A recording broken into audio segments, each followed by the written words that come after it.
2021 체험학교 온라인 특강 2탄 노년기 일상 디자인. 자, 의사소통에 대해서 그야말로 어렵지만 또 쉬운 게 의사소통이고요. 소통 중에서 제일 중요한 게 의사소통인데요. 마지막으로 사탄, 대화 반죽의 기술입니다. 대화라는 것만큼 우리가 늘 해야 되고 또 중요한 것도 없고요. 그 다음에 우리 말은 아 해서 다르고 어 해서 다르지 않습니까? 아 해서 다르고 어 해서 다를 때 우리가 어떻게 얘기를 해야 그야말로 상처를 최소화하면서 소통이 잘 될 수 있을지 함께 해보는 그런 시간입니다. 어, 대화 반죽의 기술 이렇게 제가 그 제목을 왜 잡았냐면요. 대화도 반죽하듯이 자꾸 문지르고 누르고 그리고 굴려서 좀 더 부드럽게 만들면 더 좋을 것 같다라는 생각으로 대화 반죽의 기술을 잡아봤어요. 그래서 오늘의 순서는 경청, 우선 대화의 시작입니다. 듣기, 그리고 이심전심 말해야 안다. 또 세 번째 3G 화법, 네 번째는 공감 수용 진솔이고요. 다섯 번째 충조 평판 피하기, 그리고 여섯 번째 하지 말아야 할 말 안 하기. 하지 말아야 될 거 안 하는 게 굉장히 중요하다라는 것을 좀 강조드리고 싶습니다. 자, 경청.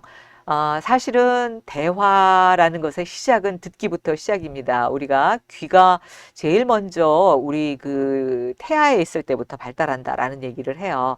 그래서 그 태교를 할 때 소리를 이렇게 엄마가 들려주는 거 다 듣는다라는 얘기 하잖아요. 그만큼 듣는 것만큼 중요한 게 또 없다라는 얘기거든요.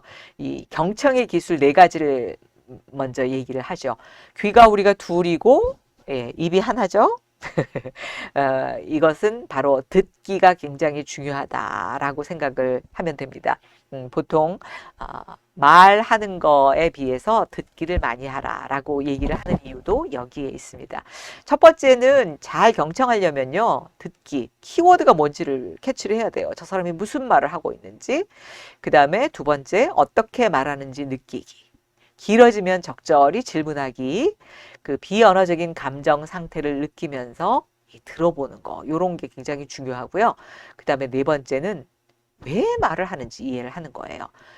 말을 하는데 계속 끊게 되거든요. 근데 사실 제가 이제 아나운서로서 방송 진행할 때 인터뷰를 굉장히 많이 했어요. 그래서 이제 인터뷰하는 방법이라든지 이런 걸 강의하기도 했는데 인터뷰할 때 상대방의 말을 끊어야 될 때가 있어요. 그래서 중요한 순간에 그 말을 쭉 이어서 하는 사람이 있거든요. 이럴 때는 시간 관계로 끌어야 될 때가 있어요. 그럴 때는 물론 중요한 부분에서라도 끊을 수도 있습니다. 그러나 우리가 대화를 할 때 한 사람이 너무 많이 말을 할 때는요. 적절히 들어가서 끊는 것도 사실은 그것도 기술에 속하는 거지만 왜 말하는지 집중해서 좀 끊지 않고 들어봐 주는 거 이게 되게 경청의 기술이에요. 예를 들어서 아내가 이런 말을 해요. 남편한테 참 세상이 빨리 변해. 그러면 남편은 단순하게 그럼 세상이 빨리 변하지. 이렇게 지금 뭐 세상이, 무슨 시대네. 근데 이 아내가 참 세상이 빨리 변해를 말을 한 이유는 세상이 빨리 변한다는 걸 몰라서 한 게 아니고, 뭐 예를 들어서 내가, 지난번에 옛날에 얘기했을 때는 잘 됐었는데, 아이가 크고 나니까 말을 잘 안 듣는다라는 뜻이 될 수도 있고, 그 다음에 그때는 뭐 돈이 참 없었던 친구가 지금 뭐 많아져서 그 친구가 너무 달라진 어떤 태도를 취했는데, 그게 그 세상에 어떤 편승된 무엇 때문에 이루어졌다는 그런 생각이 들어서 그렇게 느낄 수도 있고, 1, 2, 3, 4, 5 여러 가지 경우가 있을 수가 있거든요. 그 아내가 뭔가 세상이 빨리 변해라는 말 한마디에 함축된 여러 가지의 단어를 그 남자들은 참 이런 걸 캐치를 잘 못하기 때문에 어느 하나로 얘기를 하죠. 근데 그것도 그 아내가 앞뒤에 무슨 말을 했는지 이렇게 알아보면 알 수도 있는데 놓치고 있는 부분들이 있다는 거. 그래서 경청의 기술이고요. 그 다음에 네 번째는 느끼고 이해하고 그 다음에 공감을 표하는 과정까지가 경청의 기술에 들어간다는 거예요. 그러니까 잘 들으려면 어떻게 해요? 이해를 해야 되겠죠. 그리고 그 사람의 말도 느껴야겠죠. 그리고 나서 그렇구나, 그랬구나 라는 공감까지 함께 표해야 완성이 되는 경청이라는 거죠. 사실 나이 들어서 친구들 뭐 몇 명 많이 만나잖아요. 그러면 남의 말은 자세히 안 듣고 자기 말만 하게 됩니다. 근데 이상하게 얘기를 하다 끝은 한 네다섯 명이 모여도 서로 한 두 명씩 막 다른 얘기를 하다가 많이 공감하시죠? 친구들 이제 여럿이 함께 모여도 그렇고 한 두 명이 모이면 몰라도 세 명 정도는 괜찮아요. 홀수. 근데 네 명 이상이 되면 벌써 두 명씩 다른 화제가 막 돌아가요. 우리 딸은 요번에 그 진급에 누락됐다고 막 난리도 아니었어. 뭐 그러면 이쪽에서는 우리 아들은 뭐 아이가 생겼는데 그 아이 때문에 이런 얘기를 막 하다가 나중에 보면 어떻게 서로 또 통하기도 하더라고요. 근데 어쨌든 자기 말만 하게 되는 경우가 많은데 눈을 보면서 고개를 끄덕끄덕 해주면서 공감을 표하는 거, 이게 굉장히 중요한 경청의 기술인데요. 보통 우리가 이제 눈을 보면서 이제 얘기를 하면 우리 옛날에는 뭐 이런 거 있었죠. 어디 이놈 똑바로 봐! 뭐 이러면서 눈 똑바로 뜨고 쳐다봐! 뭐 이러면서 야단도 쳤긴 했죠. 그래서 우리가 이제 인터뷰할 때 또는 그 다른 사람과 대담을 할 때 예의를 갖추려면 그 아나운서들이 이제 보통 방송을 할 때 이렇게 여러분들 TV나 뭐 이런 거 대담 프로를 자세히 보시면 느끼겠지만 그 사람의 보통은 요 정도의 수준, 넥타이 또는 목, 요 정도의 수준을 보고 보통은 얘기를 하고 그 다음에 중간중간 말을 맞출 때 눈을 봐준다. 요런 그 기술이 있거든요. 근데 우리나라 사람들은, 동양 사람들은 사실 좀 눈을 봐야지 그 표정이 많이 나오고 그래요. 근데 이제 헬로키티라는 아시죠? 캐릭터. 굉장히 일본에서 나와가지고 전 세계적으로 흥행에 성공을 했던 캐릭터인데 실제로 미국이나 유럽에서는 그렇게 성공을 못했대요. 그리고 또 한 가지, 미국인들은 특히 유럽도 그렇지만 미국인들 마스크 쓰기를 굉장히 싫어하고 미국 같은 나라는 뭐 마스크 쓰는 게 어떤 강도나 이런 사람들의 표상이었기 때문에 더 그런 점도 있었지만 그런 이유 중에 하나가 눈이 눈은 있는데 입이 없잖아요. 이 헬로키티가. 그 캐릭터가. 근데 우리는 눈의 표정이 굉장히 중요해요. 이모티콘 같은 걸 봐도 눈이 막 이렇게 되고 하는 걸 많이 사용을 하거든요. 근데 서양 사람들은 눈보다는 입이 중요하다는 거예요. 입의 표정과 모양과 이런 게 많이 있어야 되는데 이 키티가 성공을 못한 이유가 입을 못 보니까. 그래서 미국인들은 마스크를 쓰면 물론 강도라든지 이런 개념도 있지만 입으로 말하는 모습이 안 보이고 그다음에 이제 그래서 뭐 요즘에는 마스크 중에서는 이 입이 보이게 투명하게 된 마스크도 만들었더라고요. 특히 이제 잘 안 들리시는 분들은 입의 모양을 보면서, 근데 제가 그 방송을 하면서 느낀 건데요. 이제 사람들이 말을 할 때 입도 보고 코도 보고 눈도 보고 다 보는데 입도 많이 보는구나. 그러니까 입을 전혀 안 보고 들으면 잘 안 들리는 경우가 있어요. 요거는 정재승이라는 뇌과학자가 한번 강연에서 이런 얘기를 했는데 저도 찾아보니까 그게 일리가 있는 얘기더라고요. 우리 뇌에서 인식하는 게 그 문화권마다 조금씩 또 다르다는 그런 느낌을 받았습니다. 자, 두 번째는 이심전심이 된다고 생각했던 것들은 절대로 아니라는 거 아시죠? 네, 말해야 압니다. 이심전심이라고 생각하다가 네, 일체가 안 되고요. 서로 어긋날 수 있습니다. 사실 초능력이 아닌 한 상대의 마음을 알 수 있는 사람은 없어요. 없다고 볼 수 있습니다. 그래서 일심동체이지만 이심이체이기 때문에 서로 통했다라고 서로 간의 커뮤니케이션, 대화, 소통이 꼭 필요하다는 거. 그 다음에 이제 세 번째는 3G 화법인데요. 말문이 막히는 3G가 있고 말문이 트이는 3G가 있거든요. 근데 이거는 3G라고 해서 뭐 G를 특별히 한 건 아니고요. 이거 한국말로 말문이 트이는 3G는 그랬구나.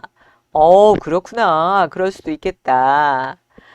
말문이 막히는 3G는 그런데 제가 얘기했죠. 그런데 어, 그렇지만 그렇다고 해서 뭐 이런 것들이 이제 말문을 오히려 막히게 하는 거예요. 막 말을 하고 있는데 말문을 트이게 하려면 그랬구나. 어우, 그럴 수도 있었겠다. 나 어제 그 영화 오징어 게임 봤는데 나는 그걸 보면서 너무 힘들기만 했어.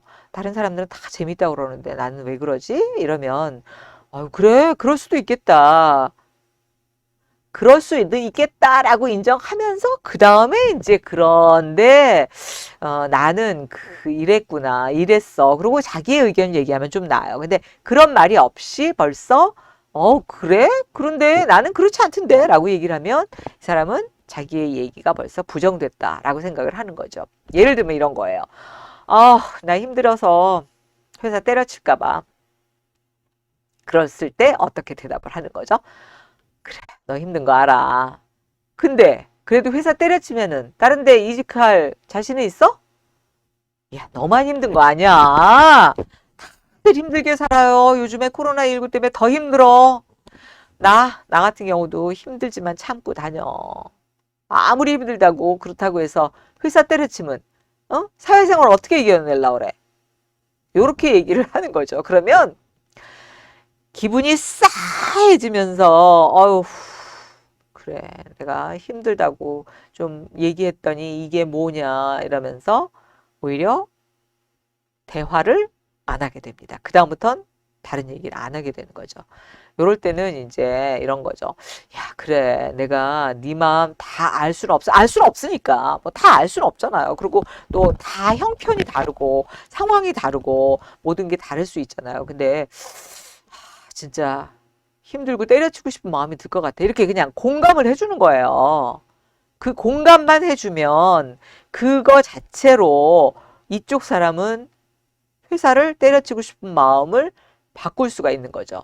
그래서 그야말로 그 다음부터는 공감과 수용과 진솔이라는 게 굉장히 중요하다라는 얘기를 이제 제가 하고 싶은 건데요. 이 사람 중심 상담의 칼 로저스라는 분이 그 굉장히 그 심리학계에서는 유명한 분이고 공감, 수용, 진솔을 한 사람이에요. 그러니까 심리학을 공부하시는 분들은 이 사람에 대해서 일단 시작을 해야 된다라고 얘기하더라고요. 그 전에 이분 이전의 사람들은 어떤 식이었냐면 굉장히 그 갑과 을의 관계 같은 그런 거였죠. 상담을 하러 오면 적절하게 얘기해주고 적절하게 그 비용을 지불하고 이런 거였대요. 근데 이제 이분이 그 기껏 어떤 어머니가 자녀를 데리고 와가지고 상담을 굉장히 어려운 상황에 처한 거를 상담을 오랫동안 하다가 이제 그 다 끝나고 나서 이분의 이제 이분을 붙들고 그 어머니가 그런 얘기를 하더라는 거예요. 선생님, 죄송하지만 그냥 제 얘기를 좀 들어주십시오. 그러면서 아무 그런 뭐 어떤 갑과 을의 관계가 아니라 이분이 그냥 쭉 얘기를 하는 거예요. 자신의 그 어려운 점, 이 아이를 키우면서 어려웠던 점, 그리고 사람들의 온갖 여러 가지 그 시선 속에서 이 아이를 조금 다른 사람의 그걸로부터 보호하기 위해서 내가 했던 일들 뭐 이런 것들을 쭉 얘기를 하시고 그리고서는 이제 시간이 너무 많이 흘러서 가시게 된 거죠. 그렇게 쭉 얘기를 하고. 근데 이제 가시면서 이 사람이 이제 이렇게 인사를 하러 이게 생긴 것도 굉장히 부드럽게 생기셨잖아요. 나왔더니 그 내담을 했던 분이 이런 얘기를 하시는 거예요. 선생님 고맙습니다. 여태까지 지금까지 너무 많은 그런 상담을 했습니다만은 정말 마음의 위로를 많이 받았고 또 치료도 많이 되는 그런 느낌이었습니다. 라고 얘기를 한 거예요. 근데 솔직히 이분은 들어준 것밖에 없었다는 거죠. 그래서 그때부터 이분이 깨달은 것이 들어주는 거, 공감해 주는 것 자체가 사람들의 치유에 어떤 모티브가 되는 동기가 될 수 있는 것이구나라고 생각을 하고 자신의 모든 상담 기법이라든가 이런 것에 있어서 이 사람 중심 상담이라는 것을 도입하게 된 그런 어떤 계기가 되었다라고 얘기를 했습니다. 그래서 공감을 그러면 어떻게 표현을 하느냐, 무엇을 어떻게 왜 그럴까라는 그런 거를 파악을 한 다음에 표현을 해주는 거죠. 아, 그렇구나, 그렇군요, 그랬군요. 나는 정말 참 여러 가지 어려움 속에서 아이를 키웠는데 그것에 대한 대가가 과연 이것인지 모르겠습니다. 근데 정말 그런 생각을 하셨군요. 이렇게 한번 공감을 하고 그런데 왜 그런 걸 느끼셨나요? 라고 질문을 해 볼 수는 있어요. 질문을 해서 그분이 적절하게 대답을 할 수 있는 그런 질문들, 이유를 물어볼 수 있는 거예요. 그리고 이제 맞장구를 하면서 공감의 몸짓들이 있죠. 예.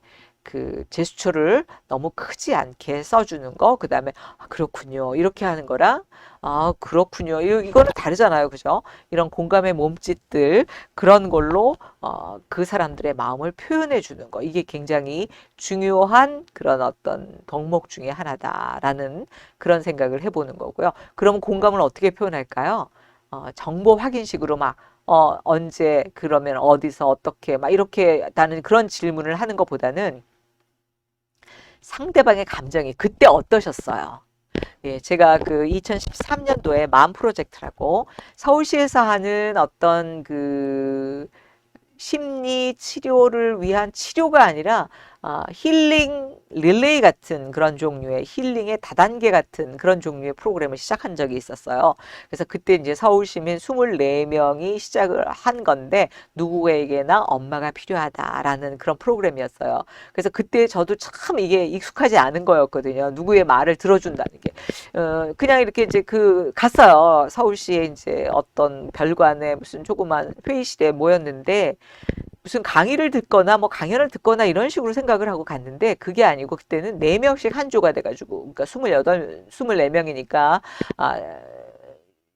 4명씩이면은 6이 24, 예, 6개 조로 나뉘어서 조가 4명씩이에요. 그래서 자기 얘기를 하는 그런 시간이었어요. 근데 그 시간들이 뭐냐면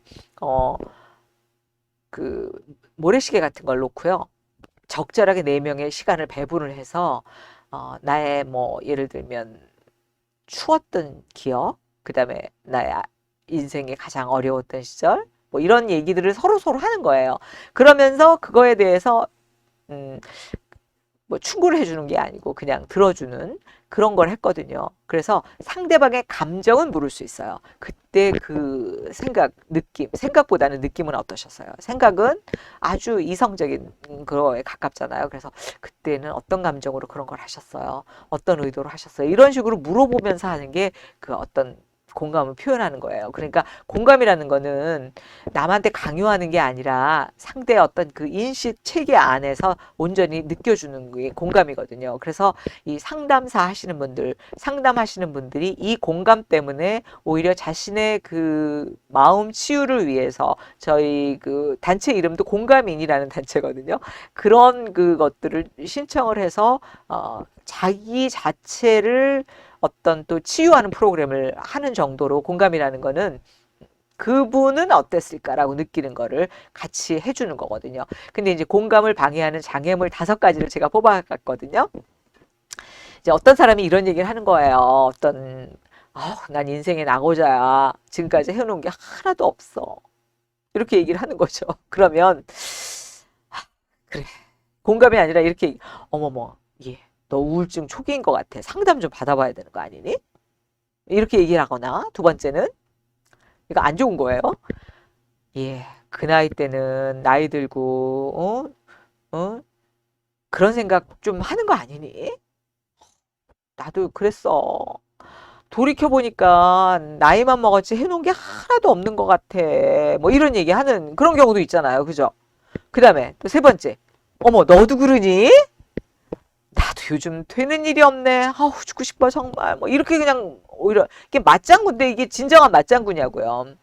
그 다음에 4번째는 또, 막, 용기를 북돋주려고, 예, 나고자라니. 무슨 소리야. 네가 해놓은 일이 얼마나 많은데 나고자라니. 아니야, 아니야. 이런 거. 그 다음에 다섯 번째. 너무 슬퍼하지 마. 기운 내봐. 취얼업, 취얼업. 야, 이 상황을 좀 다시 다르게 한번 해보자. 뭐 이런 식으로 이제 바꿀 수가 있는데요. 자, 이게 뭐가 오류인지 제가 한번 해보겠습니다. 첫 번째, 자기 마음대로 진단, 판단해서 해결책을 제시해 주는 거예요. 그러니까 공감을 해주지 않고 제시를 하면 상대방이 마음을 다치는 거죠. 이거요. 우울증 초기, 갑자기 웬 우울증? 인생에 나고자라서 좀 어렵다. 약간 고민을 하고 있다 해서 갑자기 갑툭튀 왜 우울증이 나옵니까? 이런 것들은 바로 상대방의 마음을 다치게 하는 거죠. 그 다음에 그 나이 때는 다 그런 생각하는 거야. 이렇게 했을 때 이게 꼰대가 딱 되는 거죠. 상대방이 어릴 경우에는 꼰대가 되기 십상입니다. 충고와 조언이 되는 거니까요. 그 다음에 세 번째는 또 뭐였죠? 바로 너도 그러니?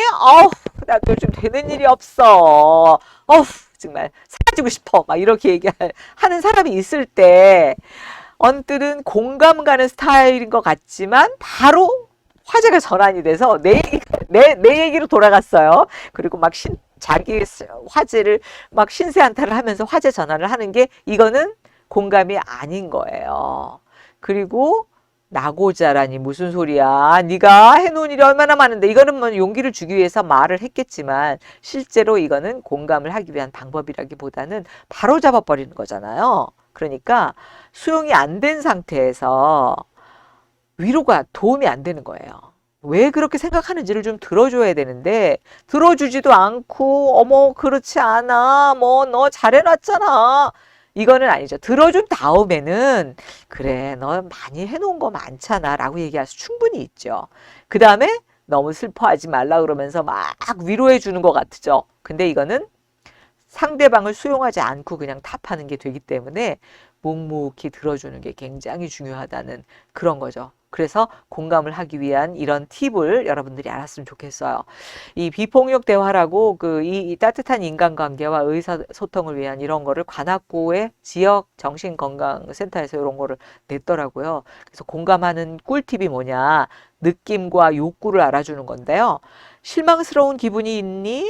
그러면서 들으면서 더 많은 심정과 느낌에 집중을 하면서 이제 뭐라 그러냐? 그래서 요즘 참 많이 힘들었구나. 그러면서 두 번째는 원하는 말을 캐치를 해주는 거죠. 그래서 이게 하고 싶은 거구나. 더 하고 싶은 게 있구나. 너 같이 어딜 가고 여행이라도 가고 싶은 거구나. 이렇게 그거를 원하는 게 그 사람이 진정으로 원하는 게 뭔지를 알아주는 거죠. 그래서 수용이라는 것은 다름을 인정하고 존중해 볼 수 있어야 과연 수용이 될 수 있다라는 거고요. 이게 화가 나거나 극단적인 상황이 되면 뇌가 열리는 거예요. 이 코로나 가족 뚜껑이 열리는 이유라는 미래 수업에서 여기 나온 그 부분의 것을 제가 인용을 하는 건데요. 극단의 상황을 막으려면 뇌 윗부분 활성화가 필요하다. 전두엽이 이성을 좌우하는 거기 때문에 이렇게 뚜껑이 열리듯이 팍 터질 때 그 뚜껑을 잘 정리를 해줄 필요가 있는 그런 거거든요. 그래서 요거를 해주는 거고. 그래서 이제 홍콩에서 한 실험이에요. 이거는. 숙제를 안 하는 그런 아이를 둔 부모를 대상으로 실험을 했대요. 그러니까 유 메시지로 엄마 스트레스 받게 할래? 숙제부터 하고 컴퓨터 해. 이거 혹시 손주들한테 자녀들이 많이 하는 얘기 아닌지 모르겠어요. 근데 이제 아이메시지는 그랬구나. 지금 엄마가 숙제 도와주지 못해서 시작도 못했어? 그래서 컴퓨터 하는 거야? 이거 그래서 TV 보는구나. 이거 엄마가 미안해. 그래 숙제 도와줄게. 이런 식으로 얘기하는 그룹을 나눴다는 거죠. 그랬더니 이 그룹에 대해서는 어떤 게 나왔냐면 이 유 메시지에서는 훨씬 더 많은 스트레스를 얻었고 더 많은 그 절망에 빠졌다면 아이 메시지에서는 훨씬 더 많은 아이들이 숙제를 더 오히려 많이 하고 더 나갔다는 그런 실험이 있었거든요. 그것처럼 유 메시지와 아이 메시지를 적절하게 섞어서 할 수 있어야 되는 거죠. 그 다음에 진솔입니다. 이 진솔이 바로 나의 상황과 감정과 느낌을 아이 메시지요. 솔직히 말해보는 거예요. 엄마 화났어? 그러면 안 났어. 안 났다고. 이거는 다른 데서 화난 거를 얘한테 화를 내는 게 되는 거잖아요. 그러면 종로에서 뺨 맞고 한강에서 푸는 게 되니까 진솔하게 나의 상황과 감정을 나는 조금 아까 그거죠. 엄마가 숙제를 도와주지를 못해서 네가 못한 거구나. 그래, 미안해. 우리 같이 해볼까? 라든지 이 I 메시지로 전달을 할 때 훨씬 더 진솔한 그런 대화가 된다는 거고요. 자, 그래서 고수들이 화가 날 때는 많잖아요. 어떻게 하는지 봅시다. 자, 심호흡을 하는 거예요. 5초간 들이마시고 5초간 내몸는 거죠. 이렇게. 또 한 가지는 더 이렇게 하면은 5초간을 들이마시고 5초를 잠깐 쉬어요. 그리고 5초 내뱉는 거. 이러면은 폐 건강에도 좋고요. 그리고 호흡도 가다듬어지면서 그러면서 화도 약간 내려갑니다. 아니면은 아예 무시하면서 다른 생각을 하는 거죠. 그런 다음에 생각을 멈추고 심장에 집중해 보세요. 심장의 자기장의 크기가요. 뇌보다 5,000배가 더 세답니다. 그리고 화가 났을 때 이거 내가 화를 낸다고 상황이 달라질까? 화가 나면 왜 뚜껑이 열린다 그랬죠? 폭발하려고 그럴 때 전두엽을 다시 작동을 해보는 거야. 내가 화를 내면 상황이 달라질 수 있을까? 라고 생각하면서 그럴 수도 있지라는 측은지심의 효과까지 더한다면 이게 이 고수들의 화를 내는 방법, 그러니까 화를 가라앉히는 방법이 되기도 하겠죠. 그리고 5번째, 충조 평판 안 하기인데요. 이게 충고, 조언, 평가, 판단, 피하기예요. 제가 바로 누구에게나 엄마가 필요하다 공감인에서 했던 맘 프로젝트에서 늘 그 4명씩 한 조가 돼서 얘기했다 그랬잖아요. 항상 우리는 충고를 하고 싶거나 조언을 하고 싶거나 평가를 하고 판단을 하고 싶을 때 참으라는 얘기예요. 자, 갑과 을의 관계가 되지 않게 해서는 관찰, 느낌, 욕구, 강요가 아닌 부탁으로 평가의 말이 아니라 관찰을 잘하면서 그 사람이 왜 그랬을지 부탁으로 말해보고요. 또 평가의 말이 아니라 관찰로 시작해서 부탁을 하는 거고 판단 전에 충고, 질문을 하는 거죠. 많이 힘들지? 내가 뭘 해줄까? 그럴 수도 있지. 근데 평가는 뭐냐면 멋있다. 어우 맛있다. 근데 사실 다른 사람들에게 좋은 평가 받고 싶잖아요. 특히 가족들에게는 더 그렇잖아요. 그럴 때 이렇게 하는 게 훨씬 더 중요하다. 그 다음에 마지막으로 해야 할 말보다 하지 말아야 할 말을 안 하는 게 중요합니다.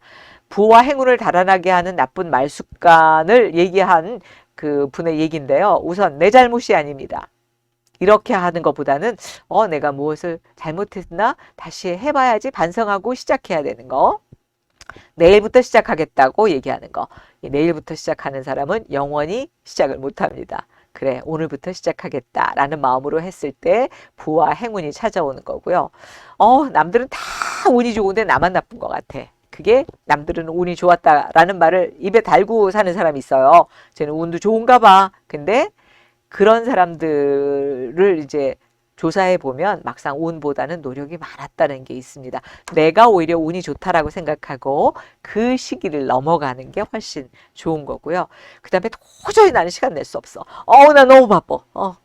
이런 사람들은 오히려 부와 행운을 달아나게 하고 진짜 자기의 시간을 없게 만들 수 있습니다. 시간이 없다라고 할 때 여유를 찾아볼 수 있는 그런 말 습관을 이게 입에 달고 다니는 사람이 있어요. 물론 시간이 없을 수 있어요. 충분히. 그러나 맨날 시간 없다, 맨날 바쁘다 하는 사람들은 자기 인생의 행운을 놓치고 있는 순간이다라는 거고요. 아휴, 해보다마다 안 될 거야. 난 안 돼, 안 돼, 안 돼, 안 돼. 이러는 사람들. 그거 입에 달고 다니는 그거는 그냥 말 습관이거든요.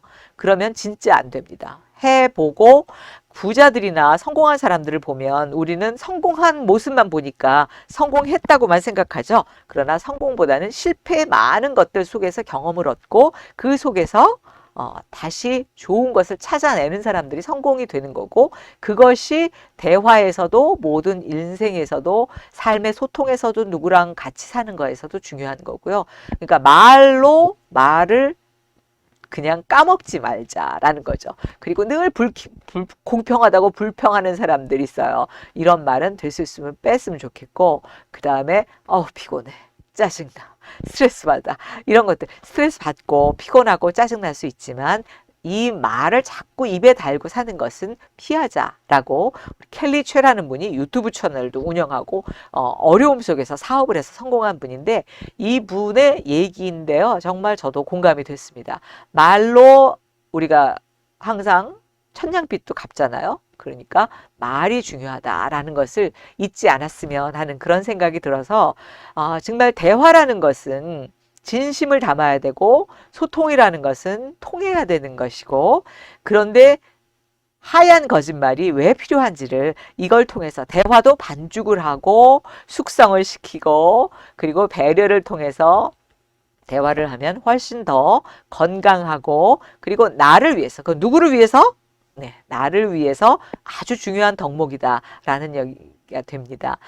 오늘 강의를 정리를 해본다면 지금까지 제가 나와의 소통에 대해서 가족 간의 소통에 대해서 그리고 친구나 동년배 그리고 세대 간 이런 소통 강의를 했지만 역시 대화에서도 제일 중요한 게 나쁜 말 안 하는 게 더 중요하다 그랬잖아요. 말이 씨가 되고 내 운이 됩니다. 나는 맨날 복이 없어. 나는 맨날 안 돼. 이런 말 하면 말에 나오는 순간 말은 굉장한 힘이 있다 그래요. 저희 아나운서들이 항상 주장하는 것들이 말하는 것대로 이상하게 이루어지는 것들이 너무 많다. 내가 무심코 뱉은 말이 저는 실제 현실이 돼서 돌아오는 그런 경험도 있었거든요. 그러니까 말은 항상 이 정리되고 될 수 있으면 뭐든지 반죽을 좀 잘해서 했으면 좋겠다. 그리고 존중하고 소통하고 공감하면서 살면 조금 노년기에 대화에 있어서도 훨씬 일상 디자인에 있어서도 내가 즐거울 수 있고 그리고 항상 뭐든지 잘 될 수 있는 기준이 된다. 누구에게든지 충고해주고 싶고 참견해주고 싶고 잘해주고 싶다는 마음이 그들을 나를 멀어지게 할 수 있어요. 특히 가까운 사람일수록 더 그렇잖아요. 그래서 존중하고 소통하고 공감하면서 사는 모습이 굉장히 중요하다는 걸 좀 잊지 말아 주셨으면 좋겠고요.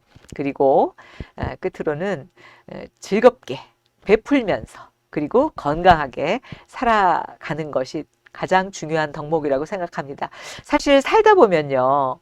건강만큼 중요한 게 없어요. 특히 나이 들어서는 더 그렇더라고요. 그래서 노년이 될수록 더욱더 자신의 건강을 지켜요.